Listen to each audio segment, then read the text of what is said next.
ஆண்டவராக இயேசு கிறிஸ்து நாமத்தினாலே மீண்டும் இந்த ஸ்பிரிச்சுவல் சயின்ஸ் ஆன்மீக அறிவியல் என்கிற நிகழ்ச்சிக்கு வரவேற்கிறோம். நம்ம கூட பிரதமர் வந்திருக்கிறாங்க. ஏற்கனவே நம்ம இதில் ஒரு 6 எபிசோட் பார்த்துருக்கோம். அநேகருடைய ரெஸ்பான்ஸையும் நாங்கள் பார்த்துட்டு இருக்கிறோம். அதுக்கு இப்போ நாம் ஒரு மிக முக்கியமான விஷயத்தை குறித்து நம்ம பிரதர்கிட்ட கேட்க போகிறோம். அதுக்கு முன்னாடி நான் எப்போவும் சொல்கிற மாதிரி பிரதருடையதான வாய்ஸ் ஆஃப் பைபிள் அப்படின்னு ஒரு சேனல் இருக்குது. அதுலேயும் இந்த ப்ரோக்ராம்ஸ்லாம் வருது, தெலுங்கில் வருது, அந்த 2 லாங்குவேஜ்லேயும் இருக்குது. நீங்கள் போய் பார்க்கலாம். வாங்க நம்ம பிரதரை சந்திப்போம். Praise lord. Praise lord. எப்படி இருக்கீங்க? நல்லா இருக்கேன். நீங்கள் எப்படி இருக்கீங்க? காட்ஸ் கிரேஸ் நல்லா இருக்கிறோம்.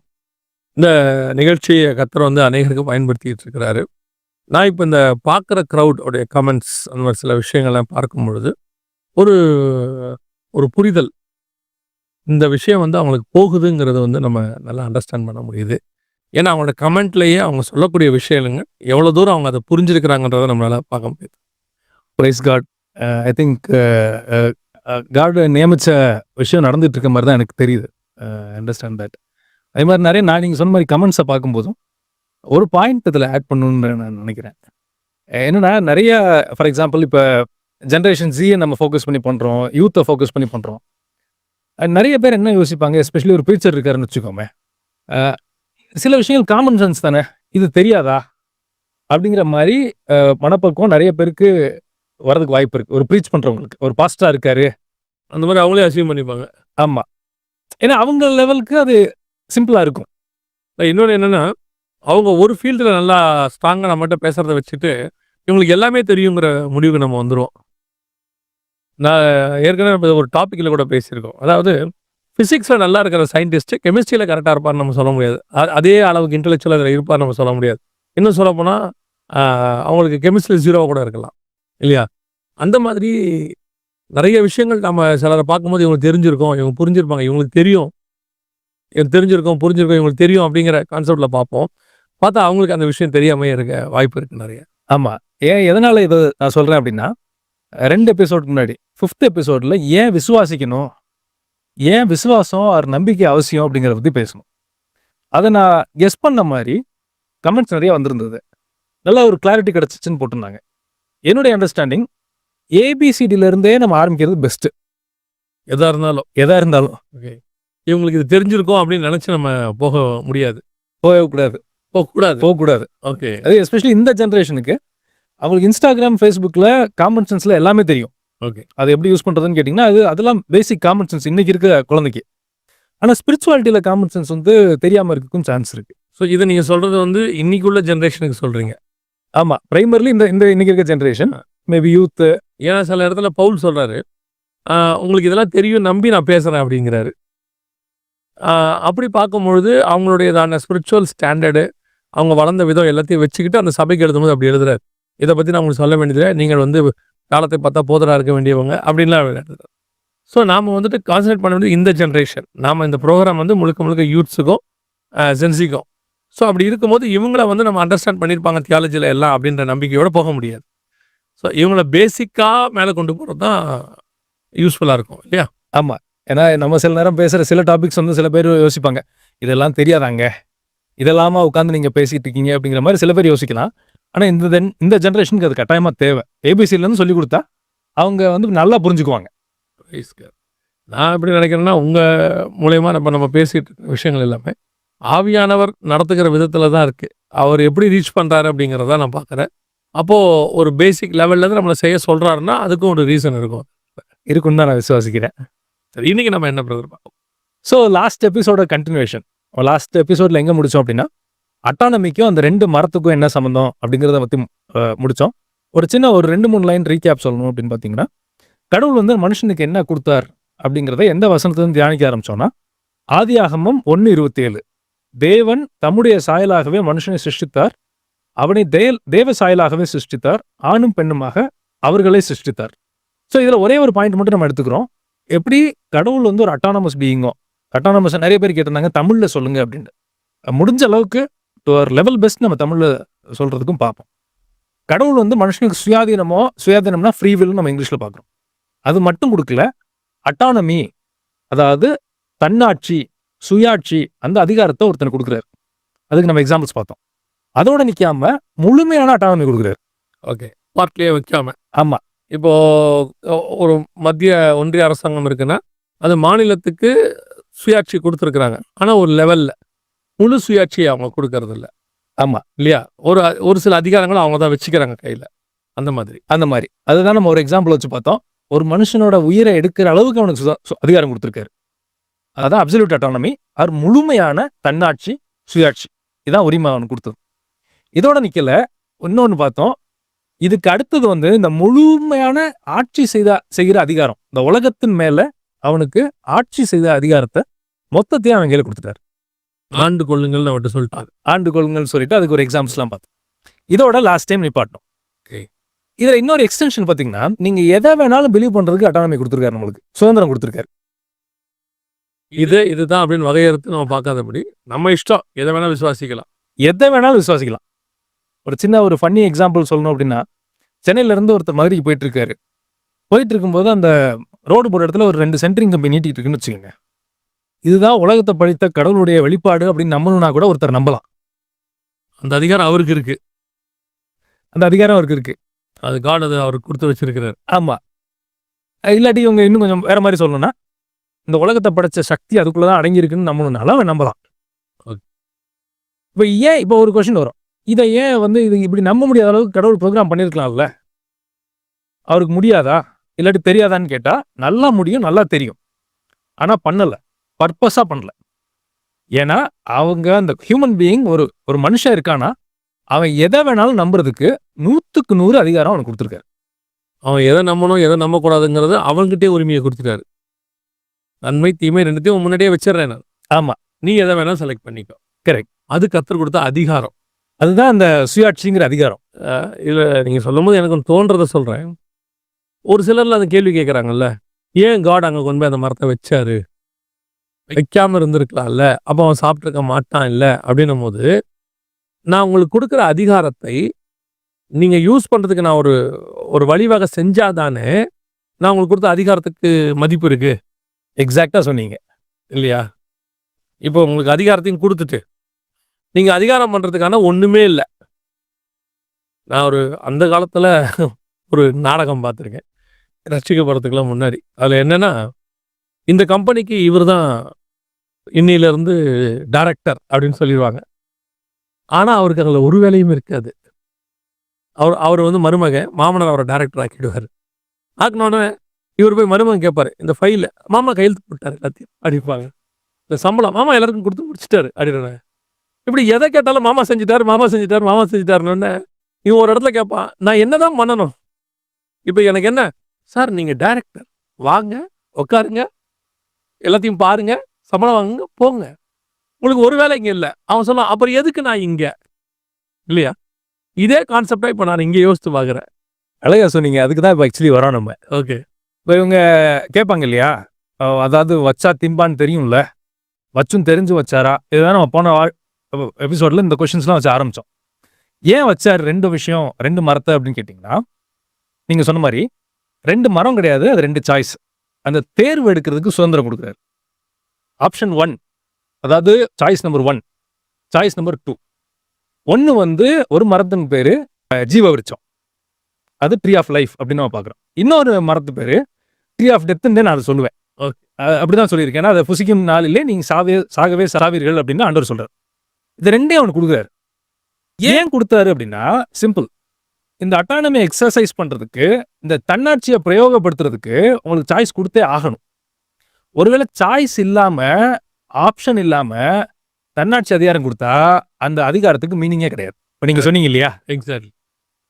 ஃபார் எக்ஸாம்பிள் இதை இன்னொரு எக்ஸாம்பிள் வச்சு பார்ப்போம். ஏன்னா இது ரொம்ப ரொம்ப முக்கியம் ஆக்சுவலி. இப்போ வந்து ஒரு எலெக்ஷன் வைக்கிறாங்க. நம்ம போன எபிசோட்ல பார்த்தோம், பர்சனல் அட்டானமி தான் டெமோக்ரஸியோட ஃபவுண்டேஷனு. இப்போ நம்ம இந்த லாஸ்ட் 300 வருஷமா இருக்க டெமோக்ரஸியோட ஃபவுண்டேஷனு பர்சனல் அட்டானமி தான். அந்த டெமோக்ரஸியோட இன்னொரு ஃபவுண்டேஷன் பார்த்தீங்கன்னா எலெக்ஷன். நான் ஏன் இஷ்டப்பட்டவரை நானே தேர்ந்தெடுத்துக்கிறேன். ஆமா. எலெக்ஷனுக்கு நீங்க ஓட்டு போடுறீங்க. எலெக்ஷன் பேலட்ல ஒரே ஒரு வேட்பாளர் தான் இருக்காரு. ஆனா நீங்க எலெக்ஷன் ஓட்டு போடணும். இப்போ எலெக்ஷன் மீனிங்லெஸ். ஆமா, சட்டப்படி ஒரு எலெக்ஷன் நடத்தினாலும் கூட அந்த எலெக்ஷன் ஏன்பா நடத்தணும், எல்லாரும் அந்த கேள்வி தானே கேட்பாங்க. அட ஏன்பா ஒரு ஆள் நிற்கிறான் இவனுக்கு எலெக்ஷன் பண்ணிக்கிட்டு அப்படின்னா. இப்போ இதுல இருந்து நம்மளுக்கு ஒரு விஷயம் கிளியரா புரியுது. மனுஷனுக்கு தன்னாட்சி, சுயாட்சி இதெல்லாம் ஆண்டவர் கொடுத்தாருன்னா கட்டாயமா சாய்ஸ்ங்கிறத கொடுத்தே ஆகணும். சாய்ஸ் கொடுக்காத பட்சத்தில் நீங்க அந்த உரிமை கொடுத்ததுக்கு மீனிங் கிடையாது. இதுல ரொம்ப இன்ட்ரெஸ்டிங்கான ஃபேக்ட் என்ன அப்படின்னா, இத ஆதியாகமத்துல மட்டும் நீங்க பார்க்க மாட்டீங்க. அக்ராஸ் த பைபிள் மொத்தத்திலயும் நீங்க இதை பார்க்கலாம். 3 காலமா பிரிச்சுக்கோமே, creation and mid times, end டைம்ஸ்னு வச்சுக்கோ. இதை 3லயுமே பார்க்கலாம். ஃபர்ஸ்ட் வந்து கிரியேஷன் டைம்ல 2 மரத்தை வைக்கிறார். இப்போ வந்து ஓல்ட் டெஸ்ட்மென்ட் காலத்துல பார்ப்போம். உபாகமம் 30:19, நான் ஜீவனையும் மரணத்தையும் ஆசீர்வாதத்தையும் சாபத்தையும் உனக்கு முன் வைத்தேன் என்று உங்கள் மேல் வானத்தையும் பூமியையும் என்று சாட்சி வைக்கிறேன். ஆகையால் நீயும் உன் சந்ததியும் பிழைக்கும்படி நீ ஜீவனை தெரிந்து கொண்டு. அங்கேயும் அவர் அந்த சாய்ஸை கொடுக்குறாரு, அந்த தேர்வு எடுக்கிற உரிமையை கொடுக்குறாரு. ஆமா. ஜீவனையும் வைக்கிறாரு, மரணத்தையும் வைக்கிறாரு. வச்சுட்டு அவர் சொல்றாரு, எது கரெக்ட் ஆன்சருங்கிறதையும் சொல்லிட்டாரு. ஜீவனை தேர்ந்தெடுத்தீங்கன்னா உங்களுக்கு நல்லது, மரணத்தை தேர்ந்தெடுத்தீங்கன்னா உங்களுக்கு கெட்டது. இதே மாதிரி ஒரு காரியத்தையும் உபாகம் 13 சொல்றாரு. அவர் என்ன சொல்றாரு, உங்களுக்குள்ளே ஒரு தீர்க்கதரிசி எழும்பி நான் சொல்றேன்னு சொல்லி ஒரு அடையாளத்தையும் அற்புதத்தையும் சொன்னாலும், அவன் சொன்னபடி நடந்தாலும் அவனை நம்பாதிருப்பீர்களாக. ஏன் அப்படின்னு கேட்டீங்கன்னா, உங்கள் தேவனாகிய கர்த்தரை நீங்கள் முழு இருதயத்தோடும் முழு ஆத்மாவோடும் நேசிக்கிறீர்களோ இல்லையோ என்று அவர் சோதிக்கிறாராம். அவரை முழு இருதயத்தோடும் முழு பலத்தோடும் அவரை நீங்க வந்து பின்பற்றுகிறீங்களா இல்லையாங்கிறத அவர் சோதிச்சு பார்க்குறாரு அப்படின்னு இருக்கு. ஸோ அப்போ இந்த சுயாட்சியை கொடுத்துட்டு ஒரு சோதனை இந்த மாதிரி ஒரு விஷயத்த வச்சா தான் அந்த சுயாட்சியை வந்து நம்ம எவ்வளோ கரெக்டாக பயன்படுத்துகிறோம் அப்படிங்கிறதுக்கு நம்ம இந்த இடத்துல நம்ம அந்த அந்த ஆப்ஷனை யோசிக்கவே முடியும் உங்களால். இது ஒரு பழைய ஏற்பாட்டில் பார்க்குறோமா, புதிய ஏற்பாட்டில் பார்ப்போம். வெளிப்படுத்தல் 22:11, அநியாயம் செய்கிறவன் இன்னும் அநியாயம் செய்யட்டும், அசுத்தமாக இருக்கிறவன் இன்னும் அசுத்தமாக இருக்கட்டும், நீதி உள்ளவன் இன்னும் நீதி செய்யட்டும், பரிசுத்தம் உள்ளவன் இன்னும் பரிசுத்தமாகட்டும். அங்கேயும் அந்த ஆப்ஷனை கொடுத்துருக்காரு. அக்ராஸ் தி பைபிள், ஆதி ஆகமத்துல இருந்து பழைய ஏற்பாடு புதிய ஏற்பாடு வரைக்கும் இந்த சாய்ஸுங்கிறது ரொம்ப ரொம்ப கிளியரா இருக்கும். ஆனால் கொடுத்துக்கிட்டே வர்றாரு. நன்மை தீமை ரெண்டும் அந்த இடத்துல சம அளவு கொடுத்துக்கிட்டே வராரு. நீ எதை தேர்ந்தெடுக்கணும், தேர்ந்தெடுத்தா என்ன ஆசீர்வாதங்கிறதையும் அவர் சொல்லிடுறாரு. இப்போ வந்து அடுத்த கொஸ்டின் வரும், இது ஏன் கொடுத்தாரு? இப்போ நான் திரும்ப ஒரு டைம் சொல்லிடுறேன். நீங்க சுயாட்சி கொடுத்துட்டு ஆப்ஷன்ஸ் கொடுக்காம இருந்தீங்கன்னா சுயாட்சி மீனிங்லெஸ். அதுக்கு மீனிங்கே கிடையாது. ஆப்ஷன் கொடுத்தாதான், அதை தேர்ந்தெடுக்கிற உரிமை கொடுத்தாதான் அந்த சுயாட்சிங்கிற கெப்பாசிட்டிக்கே மீனிங் உண்டு, அர்த்தம் உண்டு. ஒருவேளை அதை கொடுக்காம விட்டா, நீங்க வந்து ஆப்ஷன் கொடுக்காம ஒரு என்ன சொல்றது, ஒரு சுயாட்சி ஆட்சி செய்யற அதிகாரமையும் கொடுத்துட்டு ஆப்ஷன் கொடுக்காம விட்டா அது நீங்க கொடுத்ததுக்கு மீனிங்கே கிடையாது. ஒரு அரசியல் தலைவர் சொன்னது எனக்கு ஞாபகத்தில் வருது. மத்திய அரசாங்கம் வந்து எல்லா காரியத்தையும் அவங்க கையில் வச்சுக்கிட்டாங்க. ஒரு உதாரணத்துக்கு ஜனவரி 26க்கும் ஆகஸ்ட் 15க்கும் அவங்க ஏற்றுறாங்க. ஸோ அப்படி ஏற்றும் போது அவர் கேட்டார், நாங்கள் முதலமைச்சர்லாம் என்ன தான் பண்ணுறீங்க? டிசம்பருக்கு நீங்களே, ஜனவரிக்கு நீங்களே ஏற்றுறீங்க, ஆகஸ்ட்டுக்கு நீங்களே ஏற்றுறீங்க, நாங்கள் வர பார்க்குறோம். அப்போ எங்களுக்கு என்ன அதிகாரம்? எங்களுக்கு ஒரு அதிகாரத்தை கொடுங்க. அப்போ அந்த ஆப்ஷன் அங்கே எங்களுக்கு ஒரு கொடுங்க நம்ம கேட்குறாங்க. அப்புறம் ஆட்டோமேட்டிக்காக எல்லாரும் ஆகஸ்ட் 15 குடியேற்றுறதுக்காக முதலமைச்சருக்கு அதிகாரம் கொடுக்கப்பட்டது. ஓகே. ஸோ இப்போ அந்த ஆப்ஷன் எனக்கு ஒன்று வேணும்னு அவங்க கேட்குறாங்க. அப்போ தான் நாங்கள் இருக்கிறோன்றதுக்கான அதிகாரமே இருக்குது. எல்லாத்தையுமே நீங்கள் பண்ணிவிட்டு எங்களை மட்டும் அங்கே வச்சுக்கணும், அதில் என்ன பிரயோஜனம் இருக்குது அப்படின்னு அவங்க சொல்கிறாரு. ஓகே. இப்போ அடுத்த கொஸ்டின் கேட்பாங்க, இது எதுக்கு தெரிஞ்சும் கொடுத்தாரு? இதெல்லாம் வந்து தப்பாகும்னு இவருக்கு தான் தெரியும்ல, தெரிஞ்சும் ஏன் இந்த சுயாதீனமோ சுயாட்சியோ மனுஷன் கொடுக்கணும் அப்படின்னு அடுத்த கொஸ்டின் கேட்பாங்க. கண்டிப்பாக இதில் நம்மளுக்கு ஒரு விஷயம் நல்லா புரிஞ்சுக்க வேண்டியது, காட் எது பண்ணாலுமே, நீங்கள் போன எபிசோடில் சொன்னீங்க, ஒரு கமா வச்சாருன்னா கூட அதுக்கு ஒரு காரணம் இல்லாமல் வைக்கவே மாட்டார். 100%. அது மாற்று கருத்தே இல்லை. காட் எதுக்கு கொடுத்தாரு இந்த சுயாட்சியை, இந்த அதிகாரத்தை மொத்தத்தையும் ஏன் மனுஷனுக்கு கொடுத்தாரு அப்படின்னா அதுக்கு ஒரு காரணம் இருக்கு. அது என்னன்னு பார்த்தா, இயேசு கிறிஸ்து வந்து கேட்குறாங்க, எது வந்து ஹையஸ்ட் கமாண்ட்? பழைய ஏற்பாட்டு சட்டங்கள்லேயே மிக முக்கியமான சட்டம் எது, மிக முக்கியமான கடவுளுடைய நியமம் எது அப்படின்னு கேட்கும்போது ஆண்டவர் சொல்றாரு. நம்ம இதை வாசிக்கிறோம். மத்தேயு 22:36 ஒருத்தர் கேட்கிறாரு, போதகரே, நியாயப்பிரமாணத்திலே எந்த கற்பனை பிரதானமானது என்று கேட்டான். இயேசு அவனை நோக்கி, உன் தேவனாகிய கர்த்தரிடத்தில் உன் முழு இருதயத்தோடும் உன் முழு ஆத்மாவோடும் உன் முழு மனதோடும் அன்பு கூறுவாயாக. இது முதலாம் பிரதான கற்பனை. இதற்கு ஒப்பாயிருக்கிற இரண்டாம் கற்பனை என்னவென்றால், உன்னிடத்தில் நீ அன்பு கூறுவது போல பிறனிடத்திலும் அன்பு கூறுவாயாக என்பதே. இதான் வந்து ஹையஸ்ட் கமாண்ட். பைபிளோட ஹையஸ்ட் கமாண்ட் எது அப்படின்ட்டு ஆண்டவர்கிட்ட வந்து ஒருத்தர் கேட்குறாரு. அதுக்கு ஆண்டவர் சொல்றாரு, கடவுளை வந்து நம்ம நேசிக்கணும், அன்பு கூறணும். அதுக்கு ஈக்குவலா இருக்கிற இன்னொன்று கமாண்ட்மெண்ட் நம்மளுக்கு சக மனிதர்கள்ட்டையும் அதே அன்பு காமிக்கணுங்கிறார். இப்போ அதுக்கும் இதுக்கு என்ன சம்பந்தம் அப்படின்னு ஒரு வேளை யோசிக்கலாம். அன்புங்கிறது அட்டானமஸா யோசிக்கக்கூடிய ஒருத்தர்கிட்ட இருந்து தான் நீங்க அன்பு எதிர்பார்க்க முடியும். ஏன் ஒரு மிஷின் கிட்ட இருந்து நீங்க அன்பை எதிர்பார்க்க முடியாது? அஃப்கோர்ஸ் நீங்க சொல்றது எல்லாத்தையும் அந்த மிஷின் பண்ணும். அதுக்கு கீழ்ப்படுதல் இருக்குன்னு வச்சுக்குவோம். ஆனா அன்பை நம்ம அதுல இருந்து எதிர்பார்க்க மாட்டோம். ஏன் அப்படின்னா அதுக்கு சுயமா யோசிக்கிற தன்மையோ, சுயமா முடிவெடுக்கிற தன்மையோ, இல்லாட்டி தேர்ந்தெடுக்கிற தன்மையோ அது கிடையாது. இப்ப திரும்ப ஈக்குவேஷன் சொல்றேன். அட்டானமிக்கு சாய்ஸ்ங்கிறது கம்பல்சரி. அன்பிற்கு அட்டானமிங்கிறது கம்பல்சரி. யோவான் 13 இயேசு கிறிஸ்துவை பத்தி சொல்லும்போது முதல் 3 வசனத்துல பிதா தாமே எல்லாவற்றையும் தன்னிடத்தில் ஒப்பு கொடுத்தார் என்பதை இயேசு அறிந்து, நீங்க சொன்ன அந்த அதிகாரத்தை பிதா மொத்தமா கொடுத்துட்டாரு. அந்த வசனம் இருக்கு 2-3 வசனங்கள். அறிந்து இயேசு சீலையை கட்டிக்கொண்டு சீஷரின் கால்களை கழுவ தொடங்கினார். இப்ப நீங்க சொன்னது இதுக்கு அதுக்கும் என்ன சம்பந்தம் அப்படின்னு பாத்தீங்கன்னா, இவர்கிட்ட எல்லா அதிகாரமும் கொடுத்தாச்சு. இப்ப இவர் ஏன் காலை கழுவணும்? ஏன் அந்த காலை கழுவுறதுக்கு முன்னாடி அந்த அந்த அந்த சம்பவம் செய்யறதுக்கு முன்னாடி ஏன் இவர்கிட்ட எல்லா அதிகாரமும் கொடுக்கப்படுகிறது? ஒருத்தர்கிட்ட நம்ம எப்போ அதிகாரம் மொத்தத்தையும் நம்ம கொடுப்போம் தெரியுங்களா? இப்போ நான் வந்துட்டு ஒரு யுத்தம் பண்ண போறேன். அந்த நேரத்தில் என்ன பண்ணுவாங்கன்னா, முழு அதிகாரத்தையும் ராணுவ தளபதிகிட்ட ஒப்படைப்பாங்க. நீ அந்த யுத்தம் பண்ணுப்பா, என்கிட்ட ஒரு வார்த்தை சொன்னா போதும், இனி உங்ககிட்ட இருக்கு. இப்போ ஒரு குற்றவாளி பதில் கொடுக்கல, அவங்ககிட்ட வந்து பதிலை வாங்கணும். போலீஸ்ட்டு என்ன செய்வாங்கன்னா, அந்த அவங்ககிட்ட ஒப்படைச்சிட்டு போலீஸ்ட்டு நீங்கள் அவங்ககிட்ட இருந்து எப்படியாவது என்ன செஞ்சிருங்க இருக்கு. சில நேரத்தில் வந்து ஒரு கலவரம் வந்துடுது அந்த அந்த சிட்டியில். அப்போ அதை அடக்கணும். அப்போ போலீஸ்க்கு முழு அதிகாரமும் கொடுக்கப்படுகிறது. இந்த மாதிரி வரும்போது தான் முழு அதிகாரம் கொடுக்கப்படும். எங்கேயாவது இன்னொருத்தரை காலை கழுவுறதுக்கு முன்னாடி முழு அதிகாரத்தை கொடுப்பாங்களா? அவசியமே இல்லையே.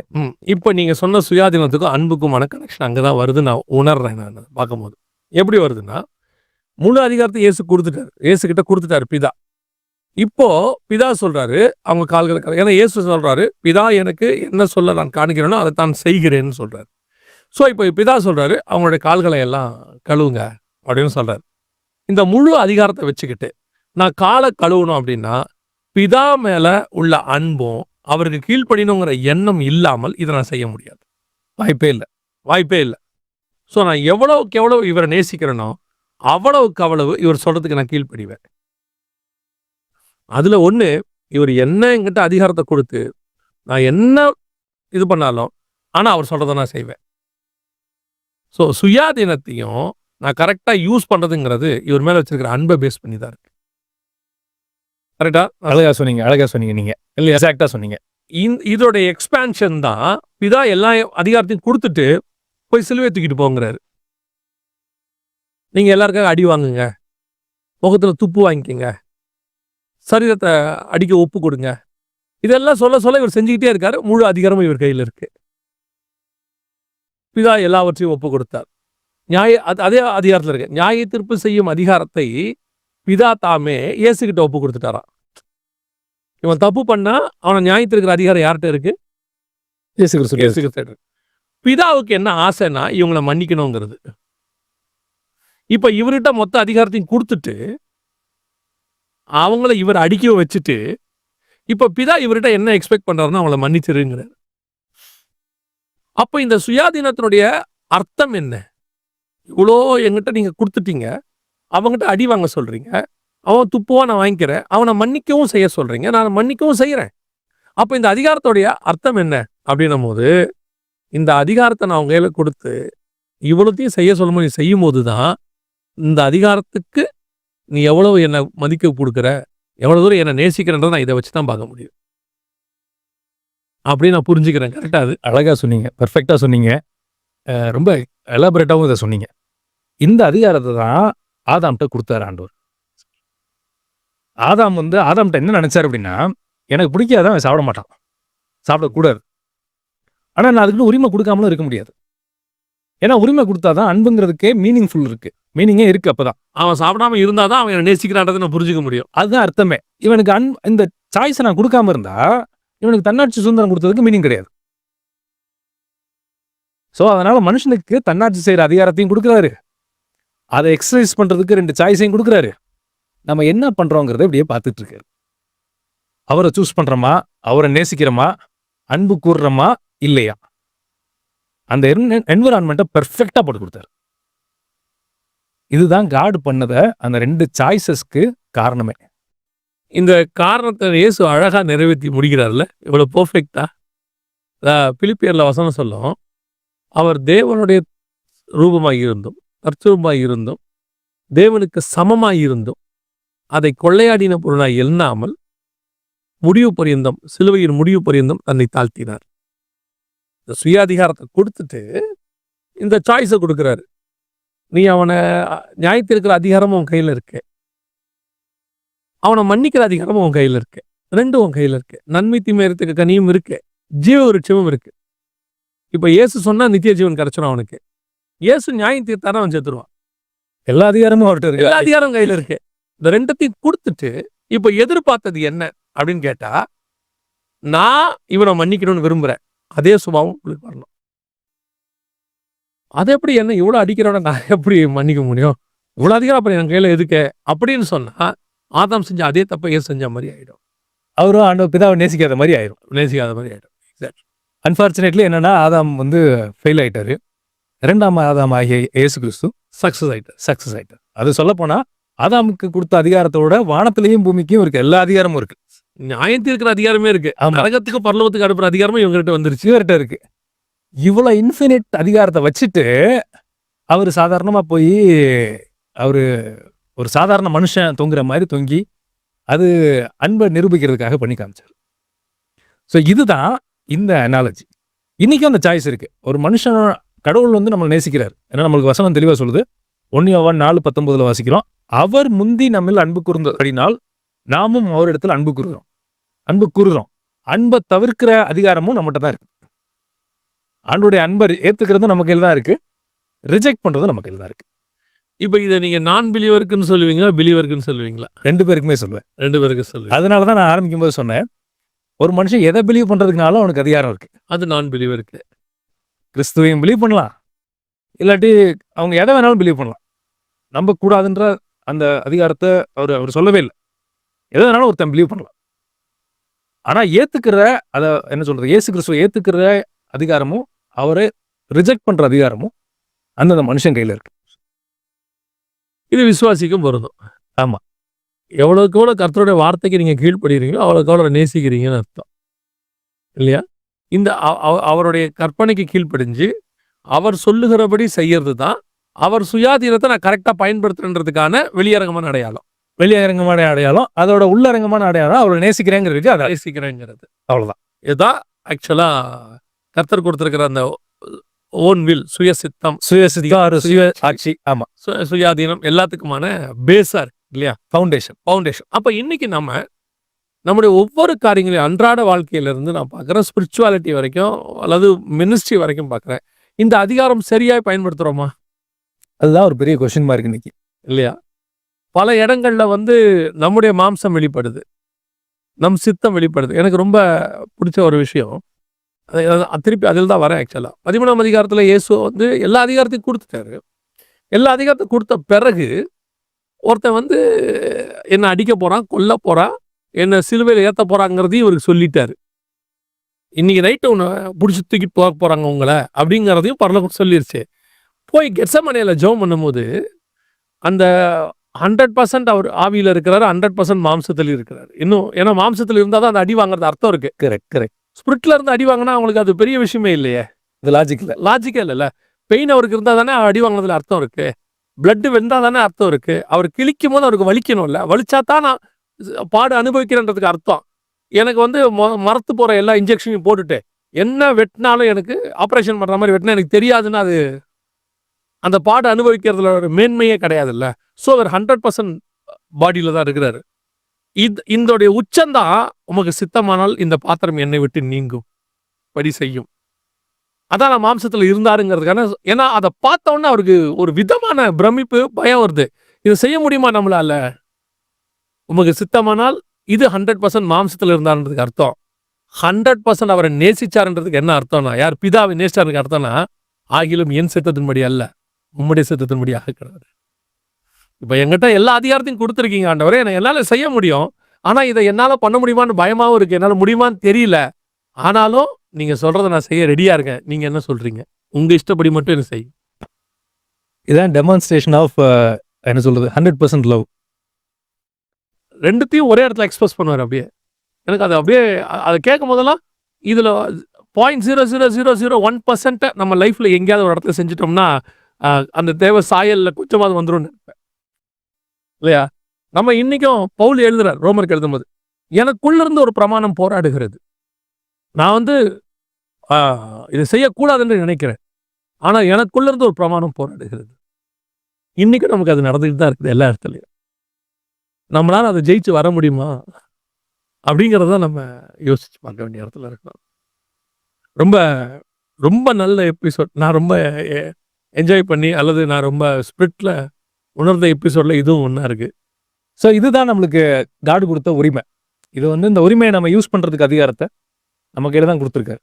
ஒன்று அவர் சொல்கிற பேச்சை கேட்டு அவரை நேசிக்கலாம், இல்லாட்டி நம்ம சுயத்தை பேச்சை கேட்டு நம்மளோட விருப்பத்தையும் பண்ணலாம். இந்த 2 அதிகாரமே இன்றைக்கி நம்ம கையில் இருக்குது.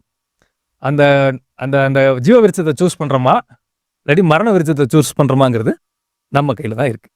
அதில் வேறு மாட்டுக்கிறதே இல்லை. ரொம்ப ரொம்ப ரொம்ப சந்தோஷம். ரொம்ப நல்லா இருந்துச்சு. எக்ஸ்பிளனேஷன் எல்லாமே ரொம்ப நல்லா இருந்துச்சு.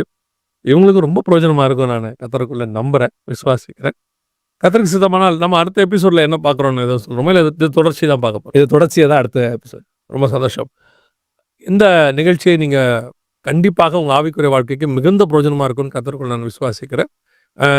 தொடர்ந்து இதோடையதான காரியங்கள்லாம் வரும். இதுக்கு முன்னாடி உள்ளதையும் பாருங்கள். நான் ஏற்கனவே சொன்ன மாதிரி பிரதருடைய வாய்ஸ் ஆஃப் பைபிள் அப்படிங்கிறதான இந்த சேனலும் இருக்குது, அதுலேயும் போய் பாருங்கள். கத்தருக்கு சித்தமானால் வருகை தாமதிக்குமானால் இன்னொரு எபிசோடில் உங்களை சந்திக்கிறோம். God plus.